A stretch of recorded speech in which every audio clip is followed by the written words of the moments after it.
ورحمة الله وبركاته. دا ماشوم مې ځکه دی اوږو ته خېجولی ده که نه، نو د دې نه زه اوس یو څو الفاظ وباسم، ډېر په جذبه کې راغلی یم ماشاءالله په خندا کې، او دې نه خندا وښکل سبق وښکل ډېر مشکل کار و.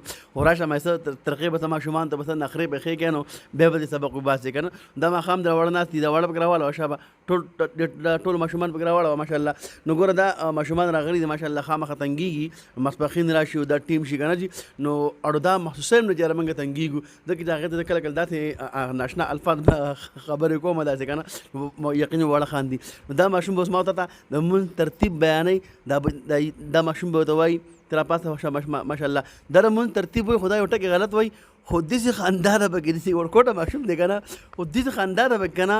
خو مطلب مې څه وایي، د دې ویډیو مقصد مې دا چې دا ماشومان پرش کوئ دغه شله کله کله، او کله کله ټوک ټقالې کوئ، دا ماشوم به خود به بیا سبق نه راځي، او دا زما اوږو ته راختلی ده، په خپله راختلی وي، قاتو دوباره کښېنم کښېنه. اوس ورځو کنجي دا څه وایي ما ته څه ښایسته ښایسته الفاظ وایي ښه جي. دې ته مونځ ترتیب ووایه شاباس.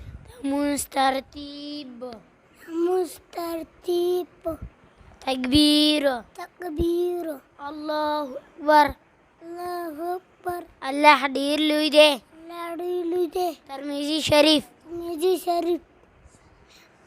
سنه، سنه، سنه. سبحانك اللهم، سبحانك اللهم. اے الله پاکی تعالی رضا، اے الله پاکی تعالی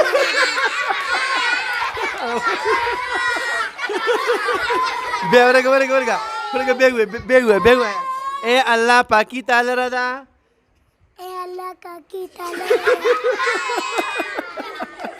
نو ملګرو دا ویډیو تاسو وکتله، دا ویډیو تاسو وکتله که څنګه خوندوره ده. نو ماشوم کله کله ماشاءالله سبق یادوي، او اوس د دې ته لکه کښېنه چوټله کښېنه لږه، اوس د دې نور احادیث یې بیانوي. ښه حدیث څنګه وایي؟ وایه شابه حدیث وایه. حدیث نمبر 1. حدیث نمبر 1. قال رسول الله صلی اللہ علیہ وسلم انما الاعمال نموز ترتیب. اردو ترجمه